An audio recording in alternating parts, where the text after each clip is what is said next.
할렐루야. 오늘 오후 시간에도 하나님 우리에게 은혜 베풀어 주시기를 축복합니다.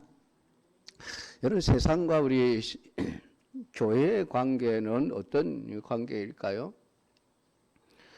세상과 교회의 관계는 서로 대립하는 관계입니다. 왜냐하면 세상은 사단의 지배를 받고 있고 교회는 하나님의 지배를 받고 있습니다. 그러니까 나라 자체가 서로 다르기 때문에 세상과 교회는 절대로 하나가 될 수도 없고 되어서도 안 되는 그런 관계입니다. 그러면은 세상과 교회 중에 누가 여러분 셀까요?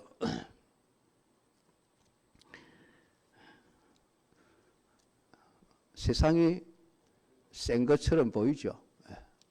일단 눈에 보이는 것은 교회는 힘이 없고 교회는 약해 보이고 교회는 세상을 이길 수 없는 것처럼 보입니다. 눈에 보이는 것은 그렇습니다. 그런데 신기하게도 마지막 승리는 교회가 누리게 되어져 있습니다. 여러분, 그것을 꼭 믿고 사셔야 합니다. 여러분, 여리고 성과 이스라엘 백성들, 그냥 단순히 비교해 보면 이스라엘은 약하고 가나안 백성들은 굉장히 셉니다. 그런데 그 약한 이스라엘이 그 강한 가나안을 정복하거든요. 왜 그렇습니까? 하나님이 전지전능하시고 하나님이 유일한 신이시기 때문에 그렇습니다. 그러니까 사단이 아무리 강력한 힘을 가지고 있다고 할지라도 이미 사단은 하나님께 패하여 도망온 존재들이에요. 패잔병들이라는 것입니다. 그러니까 그 패잔병들을 하나님이 청소하지 않고 그냥 내버려 두시는 그런 상황이죠. 언제까지입니까? 요한계시록을 보면 마지막 그들을 다 잡아서 영원한 그 지옥불에 던져 넣을 때까지는 하나님이 그 쫓겨나 숨어 살고 있는 패잔병들을 다 찾아내시지 않고 그냥 내버려 두고 있는 것입니다. 그러니까 그 사단의 세력들이 나름대로의 힘과 능력을 가지고 사람들을 미혹해서 마치 세상이 자기 것인 것처럼 이렇게 살아가고 있습니다. 그런데 안타까운 것은 세상이 그것을 알지 못한다는 거예요. 세상은 자신들이 사단의 지배를 받고 있다는 사실조차 알지 못한 채 살아가고 있습니다. 그러면서 자기가 원하는 대로 자기 뜻대로 살아가는 것처럼 생각을 하죠. 내가 하고 싶은 대로 사는데 뭐. 근데 사실은 그 마음이 이미 사단에게 빼앗겨 버렸습니다. 가룟 유다가 예수님을 은 30에 팔았을 때에 그 마음이 여러분 가룟 유다의 마음이죠. 가룟 유다는 자기 스스로가 예수님을 은 30에 팔은 것처럼 생각했을지 모르지만 성경은 아니야. 가룟 유다의 마음속에 사단이 예수님을 팔려는 생각을 넣었기 때문에 그래 라고 우리에게 밝혀주고 있습니다. 그러니까 사람들은 자기 생각으로 살아가는 것 같지만은 사단이 넣어주는 생각을 따라서 살아가는 것이고, 우리 믿음의 사람들은 하나님이 우리에게 주시는 생각, 하나님의 마음을 따라서 살아가는 자여야만 한다는 것입니다. 그러니까 우리가 세상을 두려워하거나 세상 앞에서 좀 주눅들 필요가 전혀 없습니다. 고린도전서 6장 2절을 보면 이렇게 말씀합니다. 성도가 세상을 판단할 것을 너희가 알지 못하느냐? 세상도 너희에게 판단을 받겠거든 지극히 작은 일 판단하기를 감당치 못하겠느냐? 하나님은 우리가 세상을 판단해야 한다라고 말하고 있습니다. 그러니까 우리가 세상의 판단을 받고 세상이 우리를 뭐라고 하지? 세상이 우리를 뭐라고 보고 있지?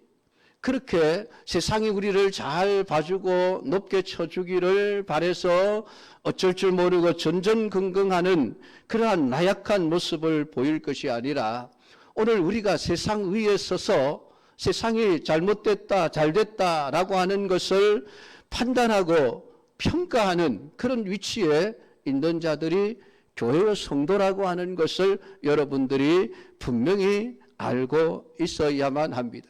그래서 혹시나 세상이 나를 잘못 보지는 않을까, 세상이 나를 잘못되었다고 판단하지는 않을까, 세상의 판단과 평가에 대해서 노심초사하며 살아간다는 것은 오늘 성도가 세상조차 판단할 수 있는 위치에 있는 존재라는 사실을 깨닫지 못한 것입니다. 그래서 자꾸만 세상 앞에서 움츠려드는 나약한 존재로 전락해 가고 있는 것이죠.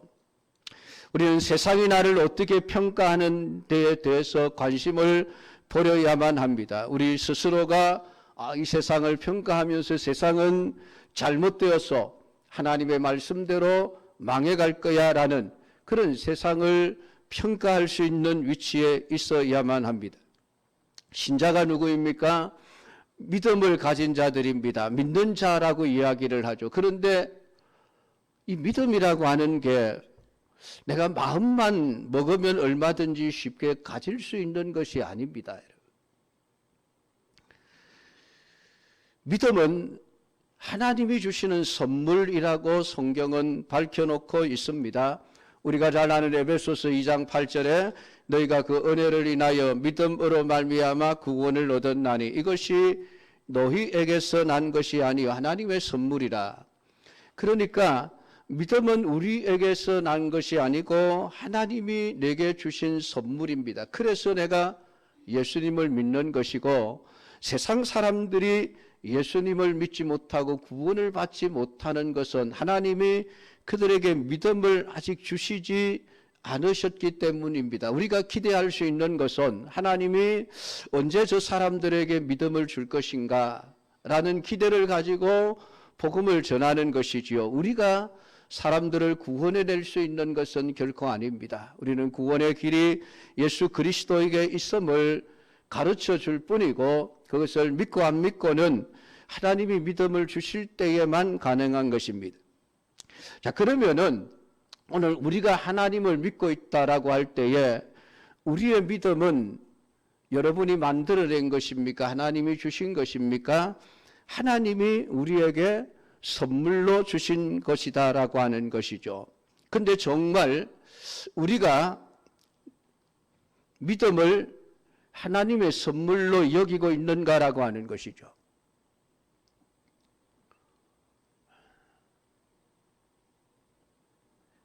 믿음을 하나님의 선물로 여기는 것이 왜 중요한가 하면 그 가치를 제대로 매길 수 있기 때문에 그렇습니다.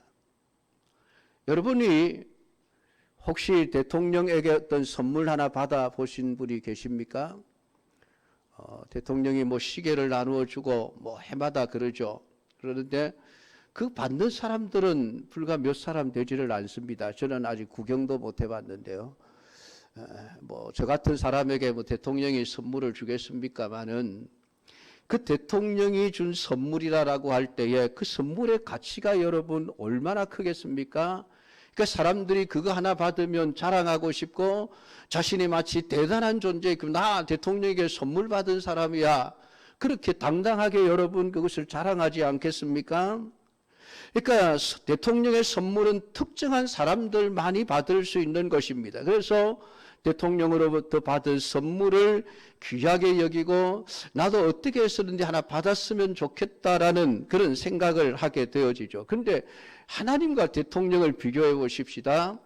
여러분 비교조차도 안 되죠. 뭐 대통령이 세상에 아무리 큰 권력을 가지고 있어도 하나님에게 비할 바는 못 되는 것입니다. 그런데 그런 하나님으로부터 우리가 믿음이라고 하는 이 귀한 선물을 받았다라고 하면 여러분 우리가 얼마나 대단한 존재이겠습니까? 하나님이 대통령이 아니라 나에게 믿음의 선물을 주셨다. 하나님이 나를 대통령보다도 더 귀한 존재로 하나님이 생각하고 계시다는 거예요. 그러니까 믿음이라고 하는 건 아무나 받을 수가 없습니다, 여러분. 그러니까 믿음을 받았다는 것에 대해서 여러분은 자부심을 가져야 돼요. 내가 신자가 되었다는 것에 대해서 대단히 내가 대단한 사람이다라고 하는 그 자부심을 가지고 세상 앞에 서야 한다는 것입니다. 근데 많은 성도들이 세상 앞에만 서면 저절로 그냥 주눅이 들어버리죠. 어깨가 축 처져버리고 마치 세상 앞에서 자신이 무슨 큰 죄를 지은 것처럼 예수 믿는 것이 부끄럽고 예수님을 말하는 것이 무슨 큰 죄를 짓는 것처럼 생각을 하게 되는 그런 모습들을 보게 되어집니다. 그러면서 세상의 눈치를 보죠. 세상이 나를 뭐라고 할까? 세상이 나를 나쁘다고 말하면 안 되는데 세상이 나를 좋게 말해줘야 되는데 우리는 어떻게 해서든지 세상의 눈에 들어서 좋은 평가를 받으려고 하는 거예요. 그러다 보니까 우리의 믿음도 팽개쳐버리고 하나님 말씀도 팽개쳐버리고 세상이 원하는 대로 끌려다니는 삶을 살아가게 되어지는 것입니다. 물론 세상은 믿음이라고 하는 하나님의 선물을 별것 아닌 것으로 여기죠. 신자란 이름이 세상에서 행세할 수 있는 권력을 주는 것도 아니고 어떤 힘을 주는 것도 아니고 세상에서 영광스러운 자리에 앉게 해주는 것도 아닙니다.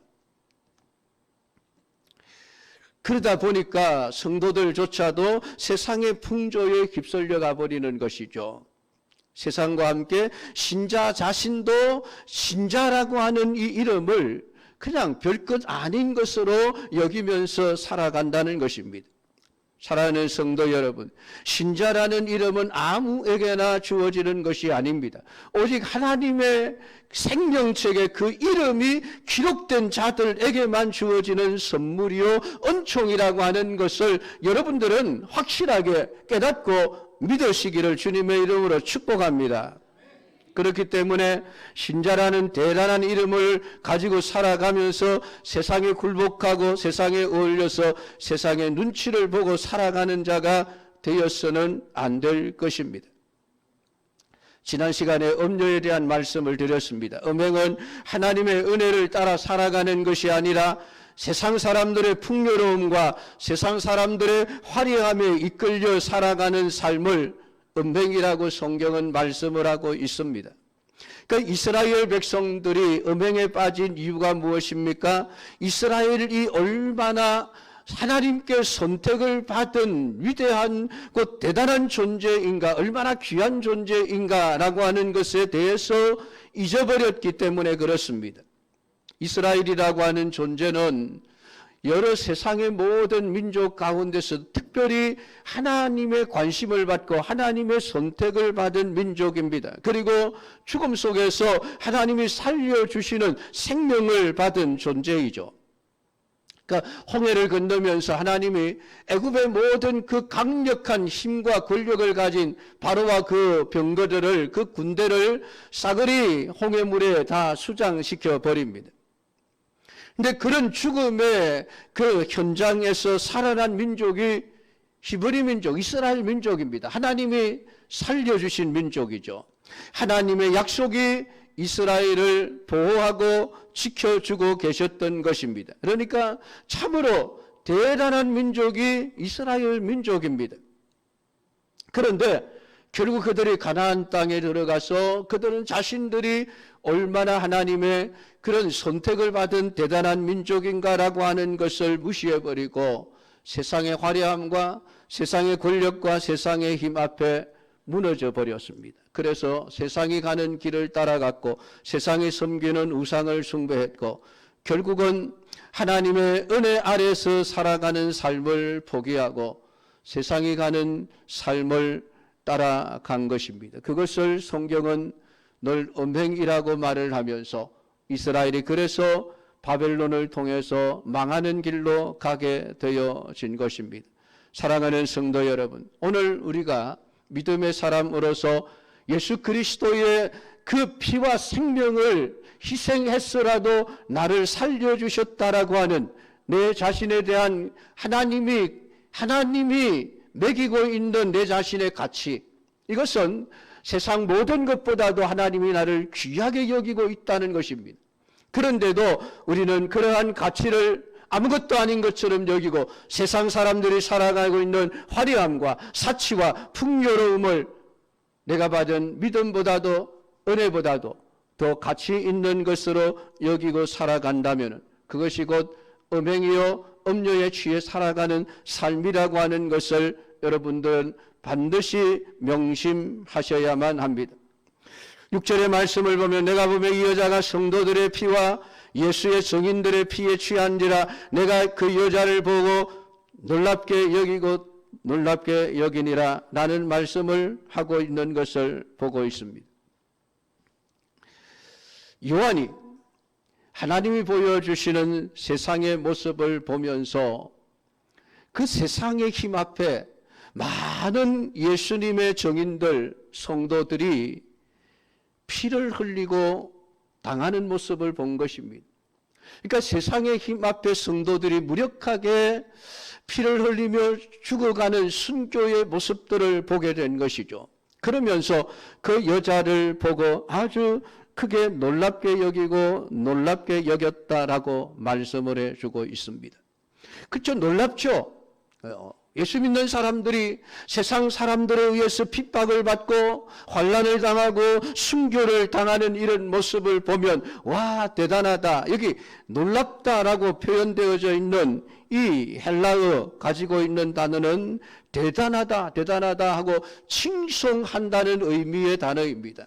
그러니까 지금 요한이 세상을 보면서 그 음료로 대변되어지는 세상을 보면서 세상의 힘과 세상의 그 권력과 세상의 능력을 보면서 그 앞에 무력하게 당하고 있는 하나님의 백성들을 보면서 정말 놀랍다, 대단하다, 세상 여자, 음녀가 정말 대단하구나, 그렇게 지금 놀랍게 여기는 것을 천사가 보고 아니 요한아 너 왜 그걸 놀랍게 여기느냐?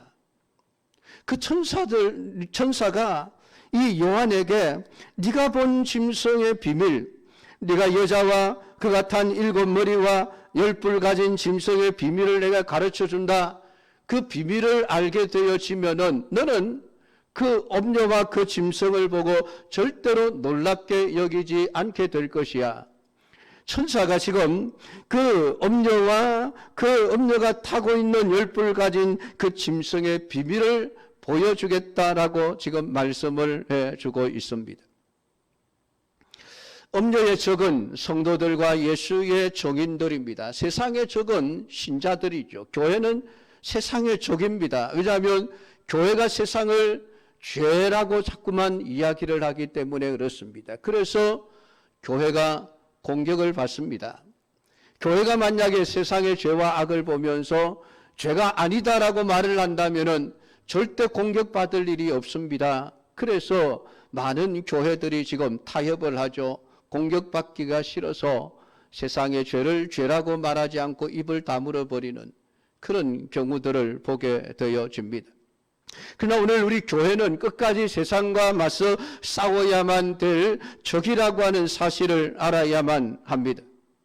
성도들과 예수님의 증인을 구분하고 말하고 있는 것은 성도와 예수의 증인이 각기 다른 자이기 때문이 아니라 성도란 곧 예수를 증거하는 증인의 삶을 사는 자임을 말하고 있는 것입니다. 그러니까 성도는 곧 증인이어야 한다는 것이죠. 우리가 세상 가운데서 예수 그리스도만이 참된 구원이요 생명이라고 하는 것을 증언해야 될 자들이 오늘 교회라고 하는 것, 성도라고 하는 것임을 잊어서는 안 될 것입니다.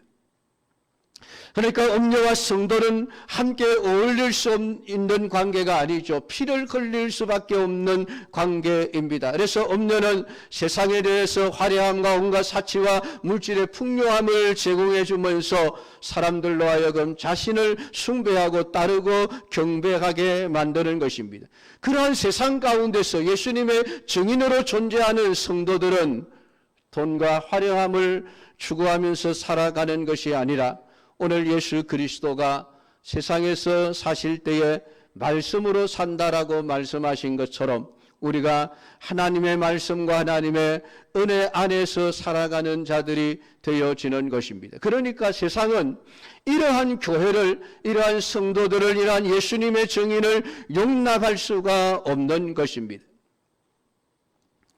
세상이 믿음으로 사는 성도들을 거부하는 이유는 다른 데 있는 것이 아니라 그들이 사단에게 미혹되어져 사단의 종노릇을 하기 때문입니다.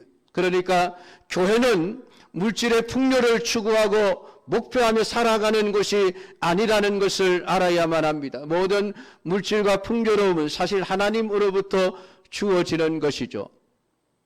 물질도 하나님의 일을 하기 위한 도구로서 주어지는 것입니다.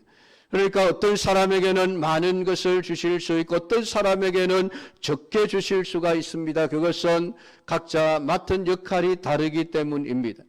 그러나 그 다른 역할 속에서도 서로 비교하지 않고 나누고 통용하면서 살아가는 교회의 모습은 오직 그리스도의 몸이라는 관계 안에서만 가능한 모습입니다. 그래서 초대교회의 모습이 내 것을 내 것이라고 말하지 않고 함께 나누며 평균하는 삶을 살아갔던 것은 모두가 다 그리스도의 몸 안에 속해 있는 자들이었기 때문에 내게 맡겨준 역할이 무엇인가 그것을 감당해내는 것만을 생각하며 살았기 때문에 그렇습니다. 그러나 세상은 세상의 모든 물질들을 자신의 힘과 소유라고 생각을 합니다. 그래서 철저하게 거기에 집착할 수밖에 없는 것이죠. 이렇게 전 다른 가치관을 가지고 다른 방식을 살아가는 세상과 교회는 결코 하나가 될 수가 없다는 것을 오늘 우리는 알아야만 됩니다. 그러니까 오늘 세상이 음료에 취해서 그런 길을 걸어갈지라도 오늘 우리는 이 세상의 정체를 제대로 알고 오늘 하나님의 말씀을 따라서 살아가는 삶을 살아야만 합니다. 그래서 요한이 지금 그 승리한 여자를 보면서 놀랍게 여겼습니다. 대단하게 여기고 칭송했지만은 그러나 결코 세상은 우리가 대단하게 여기고 놀랍게 여겨야 될 존재가 아니다라고 말씀을 해주고 있습니다. 13장을 거슬러 가면 바다에서 올라온 짐승과 땅에서 올라온 짐승이 등장합니다. 바다에서 올라온 짐승이 용으로부터 권세와 보좌와 능력을 부여받았습니다. 세상을 권세와 영광과 힘을 가지고 미혹하는 존재요. 바벨론 같은 국가를 의미한다고 볼 수 있습니다. 하나님의 은혜를 거부하고 인간의 재주와 능력을 철저히 이용해서 힘을 가지고 세상의 모든 것을 소유하려고 하는 것이 세상의 국가입니다. 그것은 이미 가인에게서부터 철저하게 시작되어져 사람들의 생각을 지배해 오고 있는 주된 가치관이었던 것입니다. 그런데 땅에서 올라온 짐승이 바다에서 올라온 짐승에게 경배하라고 요구하는데 세상을 인정하라는 것입니다. 그것이 바로 다른 것이 아니라 거짓 선지자입니다. 거짓 선지자는 항상 성도들에게 세상을 인정하라고 말합니다. 세상의 풍요로움을 복이라고 말하면서 그 복을 받아야 한다고 외칩니다. 화려하고 힘있는 세상에 대해서 찬양하고 노래하게 합니다. 힘을 준 그 신을 찬양하라고 하지만은 사실 그 배후에는 용이라고 하는 사단의 존재가 있는 것입니다. 그런데 오늘 세상의 현실은 배후에 있는 용의 존재를 보지 못하고 살아가고 있습니다. 세상은 자신들의 배후에 사단이 있다는 것을 전혀 눈치채지 못하고 살아가고 있습니다. 오늘 본문 8절을 보면 네가 본 짐승은 전에 있었다가 지금은 없으나 장차 무적행으로부터 올라와 멸망으로 들어갈 자라. 오늘 천사가 요한에게 이 짐승의 정체 그리고 짐승의 마지막 결론이 어떻게 될 것인지를 말씀해 주고 있습니다. 지금은 아주 큰 힘을 가지고 예수 믿는 사람들을 피 흘리게 하는 이러한 모습을 가지고 있지만은 그 결국은 마지막 영원히 멸망으로 들어갈 존재밖에 되지를 않는다라고 말씀을 하고 있습니다. 그런데 이해할 수 없는 말씀이 전에는 있었는데 지금은 없고 장차는 무적행으로부터 올라와 멸망으로 들어갈 존재라고 말씀을 하고 있습니다. 전에 있었다가 시방 없다, 지금은 없다라고 그렇게 말하면은 그럼 지금은 사단이 지금 존재하지 않는다는 이야기입니까? 그러니까 이게 단순히 우리가 이 말씀을 그냥 말 그대로 이해를 하게 되면, 지금은 세상에 사단이 없는, 사단의 지배를 받지 않는 상태라고 이해를 하게 되어집니다. 그러나 오늘 이 지금은 없으나라고 하는 이 말은 없어서 없다는 말이 아니라 사람들이 깨닫지를 못하고 인식하지 못하는 상태, 그러니까 사단은 자신의 정체를 드러내지 않고 숨어서 배후에서 보이지 않는 세력으로서 사람들을 지배하고 통치하고 다스리고 있는 존재라고 하는 것입니다. 그러나 결국은 나중에 가면 그 정체를 드러내게 될 것이고 결국은 하나님에 의해서 영원한 멸망으로 들어가게 될 존재라고 말씀을 합니다. 그러니까 세상은 짐승의 실체를 모르기 때문에 짐승을 경배의 대상으로 삼고 살아가고 있습니다. 거기에 부안에 동안 거짓 선지자들은 오히려 짐승을 경배하라고 외치게 되어지는 것이죠. 힘이 곧 축복이고 권세가 곧 은혜라고 사람들을 속이고 있는 것입니다. 그러니까 어쨌든 짐승은 멸망당할 존재밖에 지나지 않는다. 요한아, 그러니까 놀라워할 필요가 없다라고 그렇게 지금 말씀을 하고 있는 것이죠. 오늘 많은 사람들이 짐승을 부러워하고 짐승을 경배한다면은 그 짐승의 정체를 알지 못하게 모르고 있기 때문에 그렇습니다. 그러니까 오늘 천사는 요한에게 그 짐승을 정말 놀랍고 숭배할 자들은 어떤 자들인가 하면은 창세 이후로 그 이름이 생명책에 기록되지 못한 자들이 이전에 있었다가 지금은 없으나 장차 나올 짐승을 보고 놀랍게 여기리라. 짐승을 숭배할 자들이 누구인가? 결국은 하나님의 그 생명책에 이름이 기록되지 못한 자들, 그들만이 짐승을 놀랍게 여기고 숭배하게 되는 것이지, 하나님의 백성들, 그 이름이 생명책에 기록되어져 있는 자들은 결코 죽었으면 죽었지, 순교했으면 순교했지, 세상 앞에 굴복하지도 않고 세상을 따라가는 삶을 살지도 않는다라고 하는 것을 분명하게 말씀을 해주고 있는 것입니다. 그러니까 생명책에 이름이 기록되지 않은 자들은 예수 그리스도에 대해서 알 수가 없습니다. 아무리 얘기를 해줘도 모릅니다. 모르니까 못 믿는 것이지요. 그러니까 예수님을 말할 때에 예수님은 그래, 4대 성인 중에 훌륭한 한 분의 선생이지, 위대한 성인이지, 그 정도로 밖에 예수님을 이해하지를 못하는 것이죠. 이해가 안 되는 겁니다. 안 믿어지는 것이죠. 예수님이 유일한 구주라고 하는 사실에 대해서 세상은 알 수도 없고 믿을 수도 없고 이해가 되지도 않습니다. 왜냐하면 하나님이 믿음의 선물을 주시지 않기 때문에 그렇습니다. 사랑하는 성도 여러분, 만약에 예수님의 삶을 마음에 둔다면 세상이 추구하는 것이 그리스도가 가신 길이 아니라는 것을 우리는 분명하게 알 수 있게 되어집니다.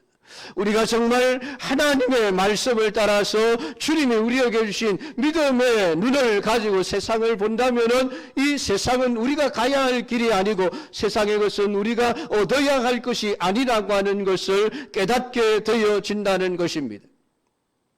그리고 거짓 선지자들의 외침이 결코 진리가 아니라, 복음이 아니라 사람들을 미혹하는 거짓말이라고 하는 것을 분명히 알게 되어질 것입니다. 사랑하는 성도 여러분, 생명책에 이름이 기록되지 않은 자들은 권세 있고 능력이 있는 짐승을 대단히 위대한 존재로 여기고 경배하겠지만, 생명책에 이름이 기록된 자들은 하나님에 의해서 그리스도를 알기에 오늘 그리스도만이 우리가 경배하고 섬겨야 할 유일한 분이심을 알게 되기 때문에 결코 사단의 존재를, 세상의 존재를 놀랍게 여기고 크게 놀랍게 여기는 이러한 잘못된 길에 빠져들지 않는다는 것입니다. 그러니까 그리스도를 아는 성도들은 세상의 힘이나 권세를 대단한 것으로 여기지 않습니다. 오직 죄인된 우리를 구원하시기 위해 세상에 보내어주시고 십자가에 죽게 하시고 오늘 우리에게 속죄의 은혜와 영생의 길을 우리에게 열어주신 오늘 예수 그리스도만이 오늘 우리가 놀랍게 여기고 크게 놀랍게 여겨야 될 유일한 대상이라고 하는 것을 깨닫게 되고 주님만을 섬기며 살아가게 되어질 것이니 여러분 세상 앞에서 너무 주눅들지 마십시오. 당당하게 살아가십시오. 우리는 하나님의 인정을 받은 하나님께 믿음을 선물로 받은 하나님의 백성입니다. 세상이 아무리 좋아 보이고 세상이 아무리 대단해 보일지라도 그들의 결국은 영원한 멸망이라고 하는 사실을 분명하게 알고 멸망할 것을 쫓아가기 위하여 영생을 저버리고 믿음을 저버리는 어리석은 선택을 하는 자가 되지 않기를 주님의 이름으로 축복합니다. 기도하겠습니다. 하나님 아버지 은혜를 감사드립니다.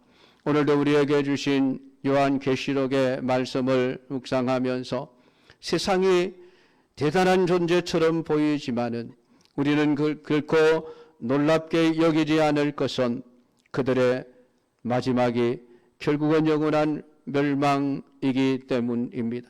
아버지 하나님 예수 그리스도만이 영원히 우리가 경배하고 섬겨야 될 유일한 분이심을 온전히 깨달아 알게 하시고 우리에게 주신 이 믿음을 귀하고 가치 있는 것으로 여기며 온전한 믿음의 삶을 살아가는 성도들 되게 하옵소서. 예수님의 이름으로 기도드립니다. 아멘.